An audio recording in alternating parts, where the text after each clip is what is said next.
Bismillahirrahmanirrahim. Ladies and gentlemen, chartered accountants, I am really very grateful for this honor which you have given me. But you have also given me a big challenge, because making people listen to you, especially when they are coming straight from lunch tables, is also quite a daunting task. So before I start my talk, let me do a kind of a wake-up exercise or a little interactive session with you. You are all chartered accountants. So let me test your knowledge that in a balance sheet, which is the most important component? You all do balance sheets day and night, 24/7. So which is the most important element of the balance sheets or any financial statement? Liabilities, net worth, intangibles, capital, all of it. G?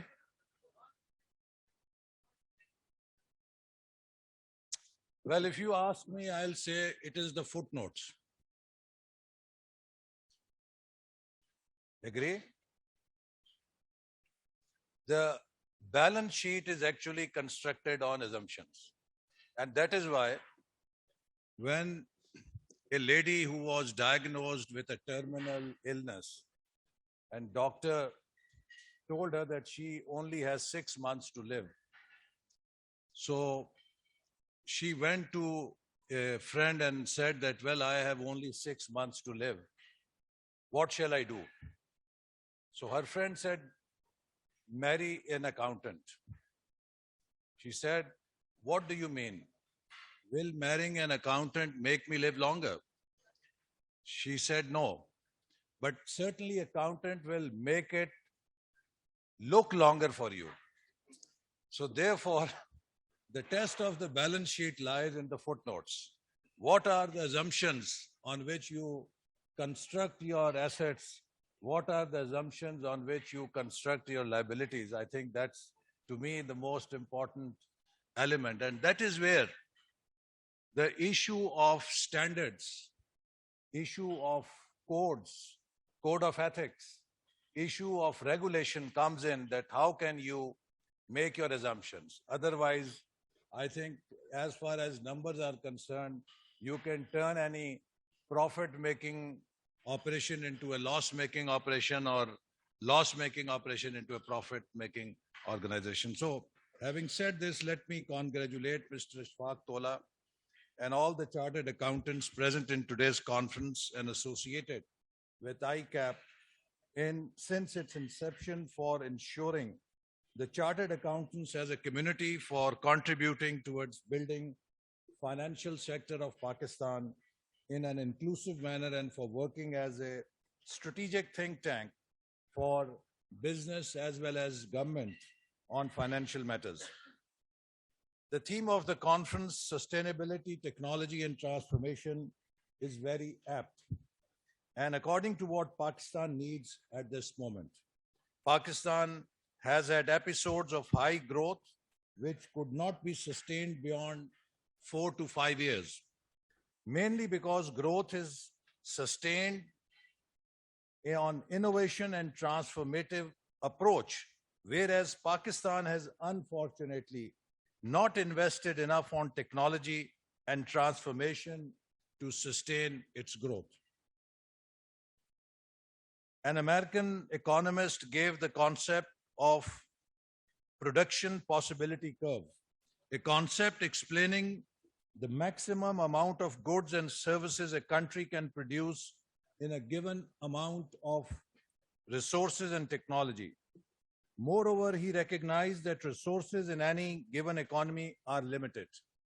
Thus, it is only the technology and innovation that can help a country push its production possibility curve outwards, meaning that it can produce more goods and services with the resources and technology it has by investing in innovation, improving its business models.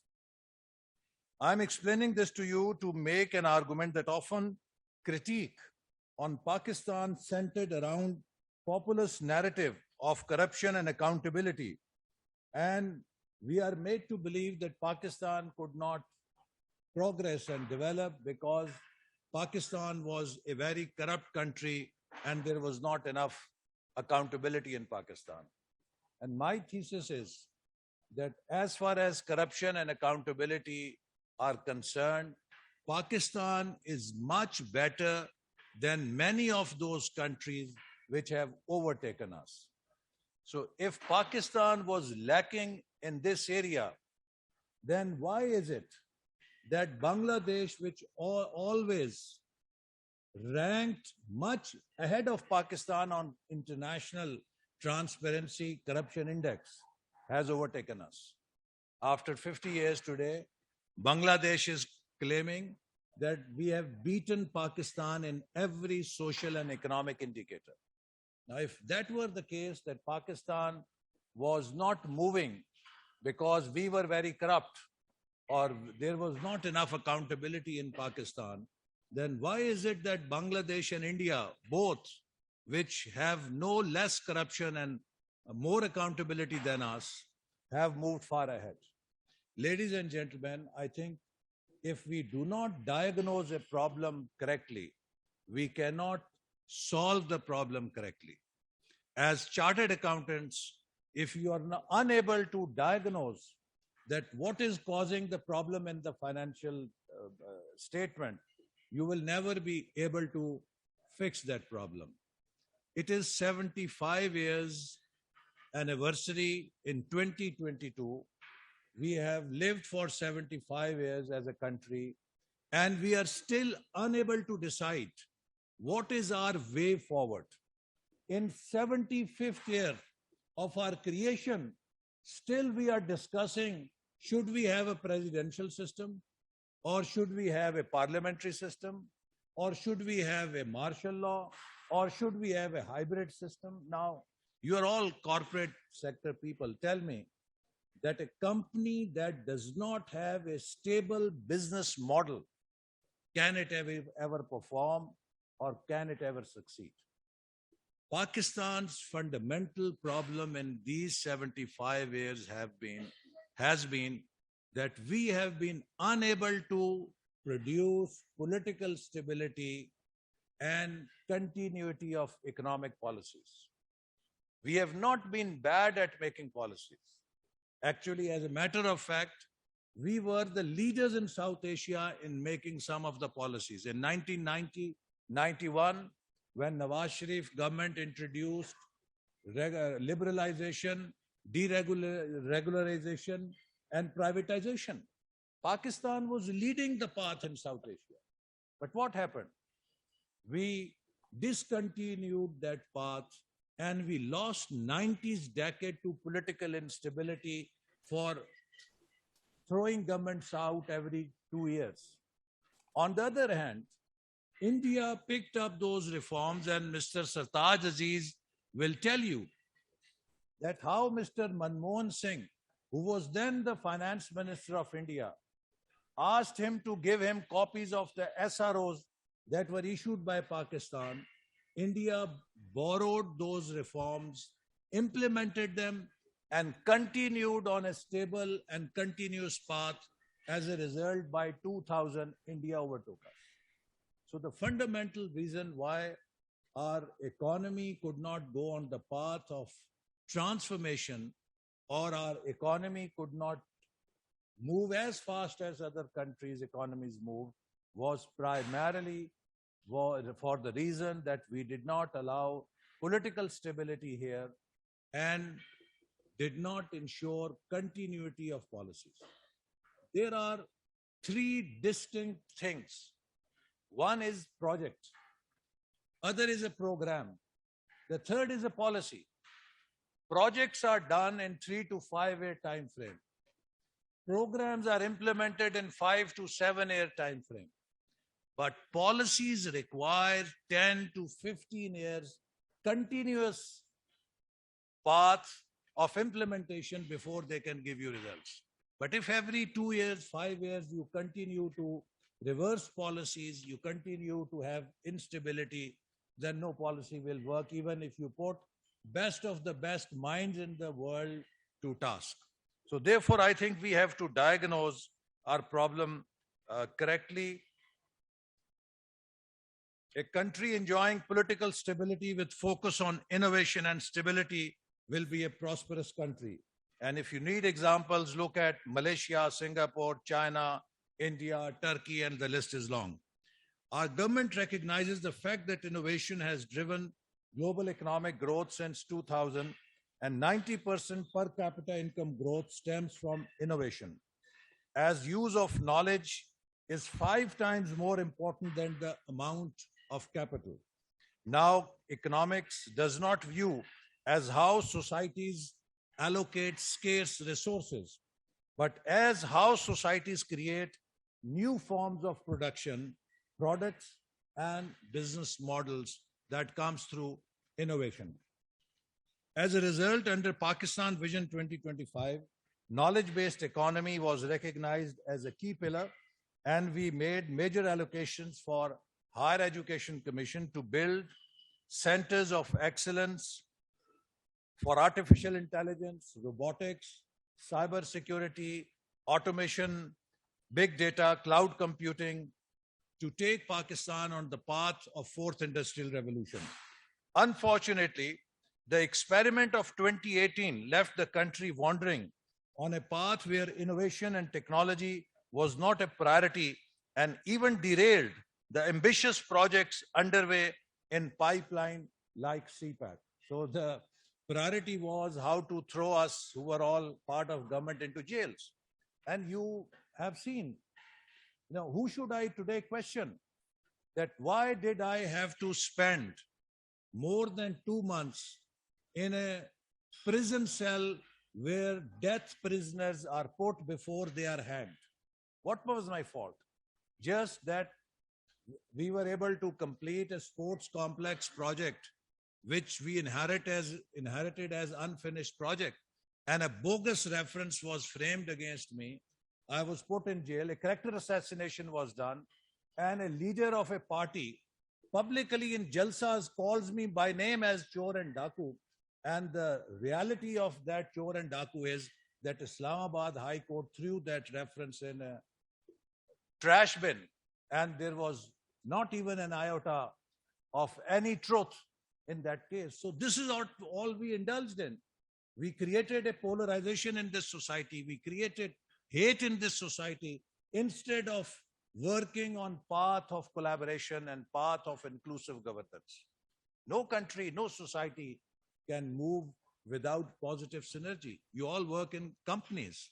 And if your companies start fighting amongst different departments, marketing is at loggerheads with the production, and production is at loggerheads with the finance, and finance is at loggerheads with the administration, what is the future of that country, that company? A company that is not aligned, a company that does not have positive synergy can never become a successful company. A company which is only cannibalizing its internal resources by fighting each other is doomed to be a failed company. There is no rocket science that will make you understand that, what happens to a company where there is conflict, internal conflict. So the same rule applies to countries or societies. Countries and societies which have internal conflicts, they can never move forward. Only those societies and countries that can learn the art of collaboration. In one of my business policy classes, a professor once said that, what is the sign of a mature market? In a mature market, the players can play the game of competition and collaboration simultaneously. When it comes to their market share, they engage into a fierce competition. But when it comes to industry share, they collaborate. You know, Halib, Allpers, Milk Pack will be engaging in a cutthroat competition as to who will sell more liters of milk in the market. But when it comes to Gawala, they will pool their resources and run joint marketing promotional campaigns how packaged milk is better than Gawala's milk. So this is how societies also have to know that we must learn to work together despite our differences. We don't have to be same in order to be equal. In order to be equal Pakistanis, we don't have to believe in some one ideology, or we don't have to be just alike. We can be different in our ideas, we can be different in our preferences, and yet we can be equal Pakistanis. But if we fail to recognize this simple fact, and we divide our nation, we divide our society based on hate, then I'm sorry, no matter what good talk you do here or what nice sermons we give to each other, nothing is going to work, because this is the very basics of success for any collective entity, whether it is a company or a society or a country. In the last tenure, we gave the first digital policy for the country and empowered students with tools of digital age, laptops, more than 1 million. And these young boys and girls have put Pakistan as the fourth biggest e-lancing country because they were enabled, they were empowered, and they had access to a basic tool. And as a result, now we are seeing a new culture in Pakistan amongst our youth, resulting in making Pakistan one of the top e-lancing countries, and led to digital exports earning major foreign exchange for the country. I will emphasize again that only if Pakistan enjoyed stability and continuity, today it would have been a major player in digital and technology exports. The cost of political instability is often not realized. In 2013, the government in place was using economic policy as a tool for creating an institutional environment that supports technological change within an environment of competitive markets. Largely, Pakistan has relied on traditional model of economic growth through addition of land, labor, and capital, and have failed to replace them with knowledge, technology, entrepreneurship, and innovation. Pakistan kept its reliance on factor increments or endowments and produced some episodes of higher growth through borrowed money.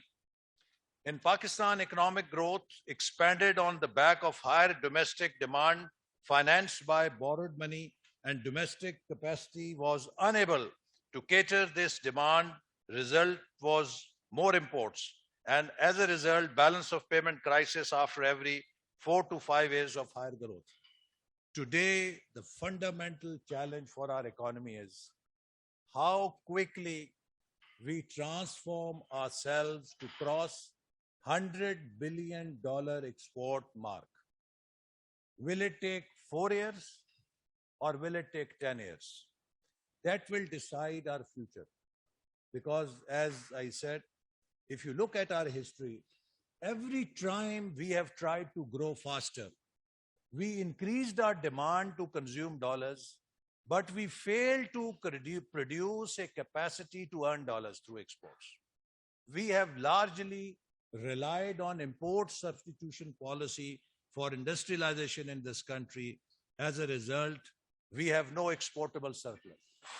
For many years, we have been requesting Chinese to import more from Pakistan. Each time China readies itself to import more from Pakistan, we are left with nothing to offer except more rice. वो कहते हैं हम आपके चावल खा खा के थक गए, खुदा के लिए कुछ और भी products दें हमें. We don't have any exportable surplus. Today, China imports $2.25 trillion worth of goods from all over the world. $2.25 खरब चीन पूरी दुनिया से इंपोर्ट करता है. हमारा उसमें क्या हिस्सा है? सिर्फ $3 अरब. वो प्रोडक्ट्स और सर्विसेज के जिसमें हमारी कंपैटिटिव एडवांटेज है, उसमें भी हम किसी एक शोबे में फुल पोटेंशियल के ऊपर चाइना को एक्सपोर्ट नहीं कर पा रहे, क्योंकि हमारी तवज्जो नहीं है. Export is not our priority. So now, as a result of the turnaround Pakistan conference we did, we have little time left, but we are trying to redirect and reorient our private sector to look at the opportunities in China. एक इतना बड़ा समुंदर है आपके सामने, दुनिया कहां कहां से उड़ के इंडिया में इन्वेस्टमेंट करने आ रही है कि जी इंडिया इतनी बड़ी मार्केट है, और हमारा एक इतना बड़ा दोस्त मुल्क है जो हमें मदद करने के लिए तैयार है, और हम उसकी मार्केट के अंदर एंट्री करने के लिए खुद को तैयार नहीं कर पा रहे. So I think that is where our future lies, that how fast do we ready ourselves to become an export-led growth model of development and can take advantage right next door in China with more than $2.25 trillion of imports.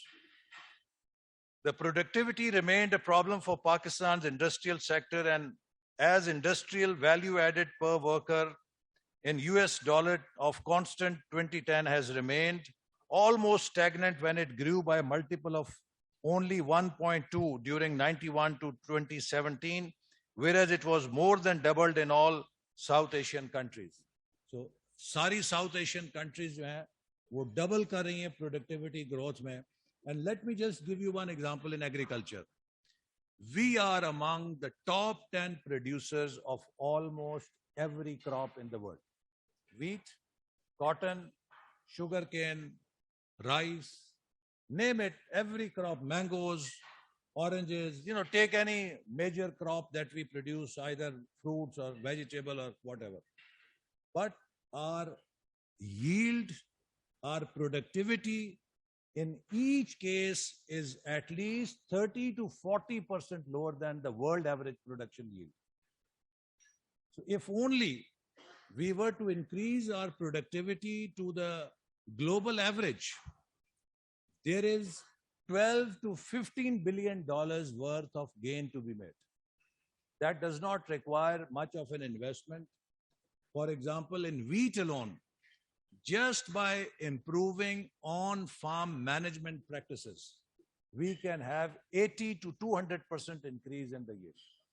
So these are the areas where I think we have to focus, and we have to really get the dividends for future. And that is where the growth will come for us, because we are very much investment constrained.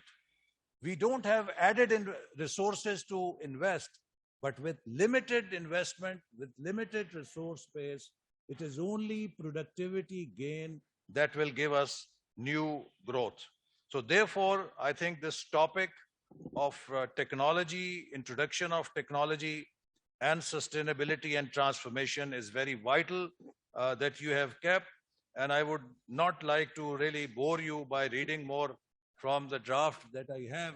I would only say in the end that, we stand at a very critical juncture. I was a young man of 38 years when I first joined government in 1997. Pakistan was celebrating 50th anniversary in 1997. And at that time, Prime Minister asked me, what would you like to do? And I said to him that because I'm not a traditional politician, I have some education, I would like to do something professional for my country. And I wonder that if Malaysia can do it with Mahathir's Vision 2020, why cannot we also have a vision for Pakistan and really chalk out a roadmap with which we can have an accelerated development? Prime Minister said to me, okay, go ahead, go and visit Malaysia, study their Vision 2020, meet their leaders, and come back and do your own plan. We went to Malaysia, we met Dr. Mahathir, we met their ministers with their experts, whoever we met, and asked them that, how have you done it? So they all laughed. They said, what? Shall we tell you how have we done it? You used to be our role model in 60s. So we looked at you to get inspiration, and that's how we have done it. So then we came back, we did this Vision 2010. How can we make Pakistan one of the upper middle income countries by 2010? In 2 years, there's our martial law, and martial law threw Vision 2010 outside the window, and there we were without any plan again. So many years passed by. In 2013, we again came back to government. Again, Prime Minister asked me the same question, what responsibility will you like to take? By then, I had grown enough in politics to know which are the ministries that have taka shaka and that have authority. But again, I told him that I have unfinished business. And I think still that Pakistan, with a vision, with a roadmap, can make an accelerated journey towards development. So I would like to again go back to the drawing board and work on a plan for Pakistan. How can we take Pakistan forward? We came back to drawing board. We had very inclusive consultation. PTI government in Khyber Pakhtunkhwa, PPP government in Sindh, nationalist government in Balochistan, PMLN government in Punjab, everyone, all the stakeholders. We had 1,000 plus stakeholder consultation in Islamabad, where representatives of business associations, trade, all sectors of economy came and they deliberated what should our vision look like. And finally, we had Vision 2025. At that time, many Socrates and Bucrates came out on media and said that, look, what kind of a joke they are cracking. Don't they see that we don't have electricity for 16 hours? Don't they know that every day a suicide bomber blows himself and kills dozens of people here? Who in the world is going to ever come to Pakistan to invest a penny with this law and order situation? But you all know that within a couple of years, not only extremism and terrorism was defeated, but we turned CPAC into a reality. And by 2017, every ambassador in the town, from US ambassador to British High Commissioner to Japanese ambassador, would come to me and ask only one question. Excellency, tell us in which special economic zone or in which sector our companies can join CPEC projects. So Pakistan was seen as a magnet for investment, and every country in the world thought that we have found a holy grail, and now we are moving and they need to tag along with us to also be part of that journey. But then also PricewaterhouseCoopers, which would be a more credible name for a community like yours, in 2017 published a ranking of countries which they projected in 2030 to be growing fast, and Pakistan was put on the 20th slot, meaning they were seeing Pakistan as part of G20 by 2030. So that was the momentum we had in 2017-18. No matter what, who may say that what was Pakistan in 2018, but this is how the world looked at Pakistan in 2018. They thought we were poised to be part of G20 by 2030. And as I said, every country in the world was wanting to join us in our CPAC enterprise. But then there was again, vision was thrown out. There was change. I would say, I would not hesitate to say, a forced change. You know, today people talk of a regime change. Actually, regime change took place in 2018. And as a result of that regime change, okay, a new government came. We had our reservations, but we accepted it. We became part of the process. But then there was this polarization in the country, and everything that previous government had done was declared a sin. As a result, we saw worst form of persecution, victimization, and the bureaucracy just dropped their pens. They said, you know, हम फैसला क्यों करें? एक रुपए के file के ऊपर कोई दस्तखत करने के लिए तैयार नहीं था. And Pakistan was for 4 years left in hibernation. Only politics, only allegations, only, slander that was happening. And the chief executive of the country was standing at international forums and saying that Pakistan is the most corrupt country.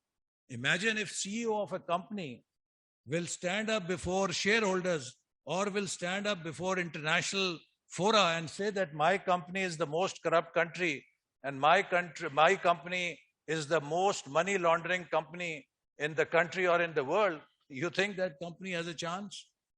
So where we are today, it's no wonder that, in 2022, when we celebrate our 75th independence anniversary, all that hard work that we had done is lost.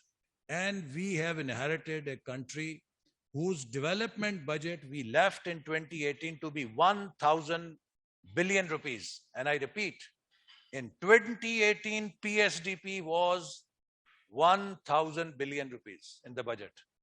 And what I inherited when I came back after 4 years, 550 billion rupees. After 4 years, it should have been at least 2,000 billion. And today we have only 700 billion PSDP. For the first time in the history of this country, Finance Division refused to pay the last installment of development budget for April, May, and June. Now, if there was any money in the kitty, would finance refuse to release the last installment of the development budget? This did not even happen when we faced nuclear sanctions, because I was the deputy chairman of Planning Commission then also. We were able to meet our all obligations throughout the year, except that we put about 15 to 20% cut on development expenditure, but less than that, we were able to run our development budget for the full year. But in the last quarter of previous financial year, there was zero allocation for development budget for the first time in 75 years of this country's history. So where is that, khazane bhare hue chhod gaye the?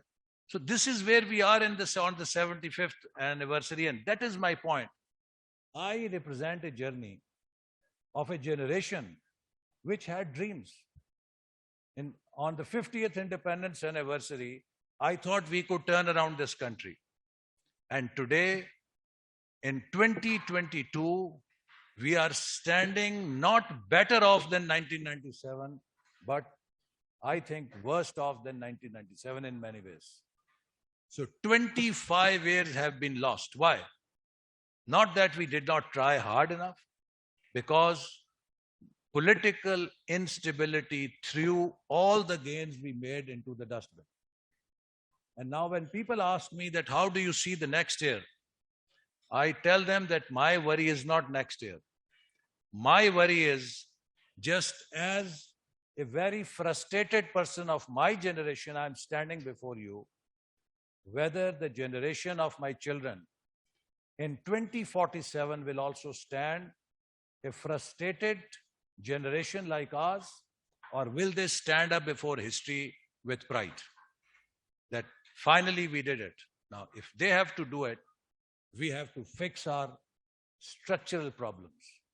And there is only one structural problem, that we need to have consensus in this country how to run this country. And there is only one way to run this country.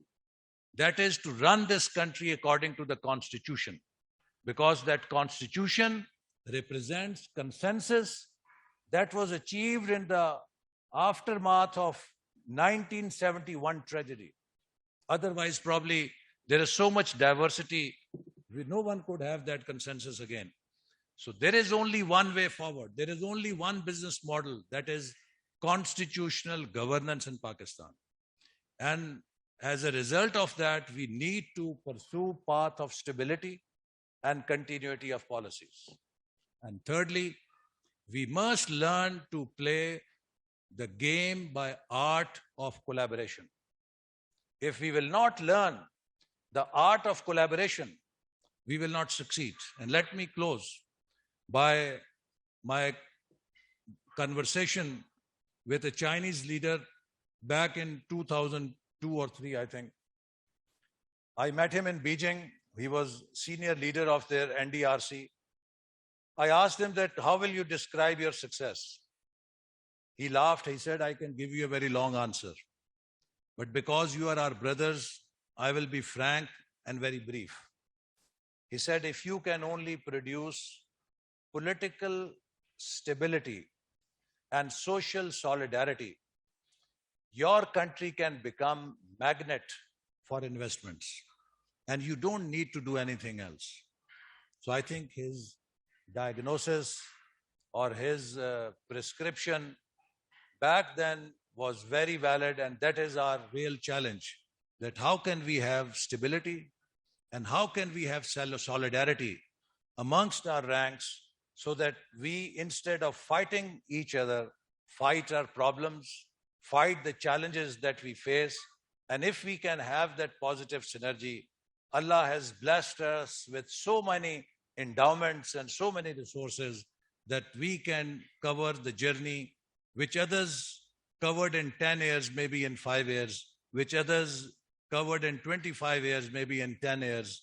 And I hope and pray that through professional forums like these, we will be able to have this consensus in the country that the path for future does not lie in fighting each other.